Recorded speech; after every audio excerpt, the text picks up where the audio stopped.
Welcome to Filch Off, where I review and share homebrew content made by other creators along with myself. Today I'll be talking about The Blood Mage, Volume 1 and 2, made by XPtoLevel3. This is part 1 of a 2-part video. This time I'll be talking about the blood magic spells, and in part 2 I'll cover the 2 associated subclasses for Wizard and Sorcerer. I'll be going by level, and you'll be able to see the rating of each spell in the top right corner. At first level we have Blood Shield. When you make a Strength, Dexterity, or Constitution saving throw, you can use your reaction to add your spellcasting ability modifier to the roll, taking 1d4 damage afterwards. Yes, please.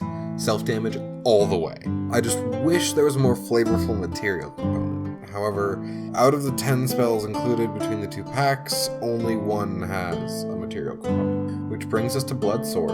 Create a d10 weapon of your choice that causes the target to have to pass a saving throw, or take an extra 2d10 necrotic damage. If the weapon is thrown, the spell ends and you take 1d6 damage. It's a good example of something I hate, pointless dice. I love the idea, but I think it'd be much better if it were a 2nd or 3rd level spell that didn't cause a saving throw. Or stay 1st level and deal damage to you every time you hit, instead of when the spell ends. Blood Thickening.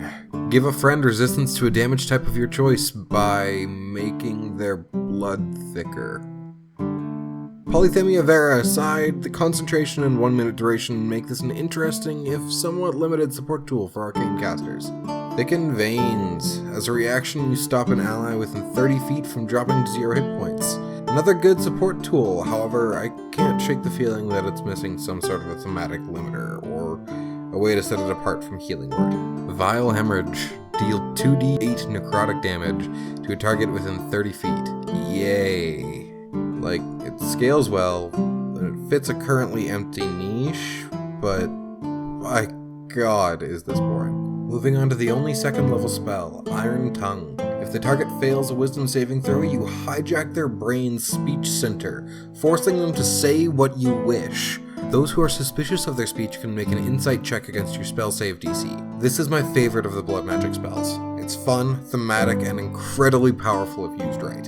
At 3rd level we have Control Blood. Stun a creature for 1 minute. Controlling their movement is a bonus action. The victim can save again at the end of their turn. The inspiration here is obvious, and it does a fair job at doing what it aims for. But I feel like mentioning how much damage a creature takes when slammed against a solid surface would have been nice. Next we have Blood Thinning, the inverse of Blood Thickening. Give a target that fails a Constitution saving throw vulnerability to 1 damage type of your choice. This is an amazing setup tool for all your Fireball and Chain Lightning needs. It's also a great way to piss off a DM who uses 2 times vulnerability damage. At 4th level we have Blood Siphon, which deals 6d10 necrotic damage and gives a slow-like effect. It's unique enough, and its flavor text is well written. However, the wording on the effect is a bit vague, having left out a ruling on bonus actions and reactions. Finally, we have Sanguine Carnage, which does 46 damage in a 15-foot radius, leaving difficult terrain and damaging shards of blood in its wake.